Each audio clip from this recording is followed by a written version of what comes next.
ধন, সম্পদ, ঐশ্বর্য। মানুষ হয় নিজের সৌভাগ্যের দ্বারা এগুলো লাভ করে থাকেন বা কর্মের দ্বারা। সৌভাগ্য আসলে কি? গ্রহের দশা, যা প্রত্যেক মুহূর্তে বদলাতে থাকে। কর্মের মাধ্যমে যখন আপনি ধন অর্জন করেন, তখন সেই ধন আপনার আগামী প্রজন্ম লাভ করে। সেটা হয় সে ভোগ করে বা তার জন্য তার ভোগান্তি হয়। আর এটা নির্ভর করছে আপনার কর্মের ওপরে। কি কর্ম করেছেন আপনি সেই ধনকে লাভ করার জন্য?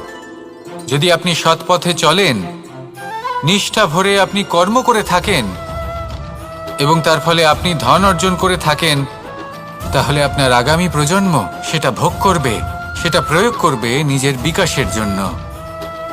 কিন্তু যদি আপনি কুকর্ম করে থাকেন, কোনো রকম ছলনা করে থাকেন এই ধন লাভ করার জন্য,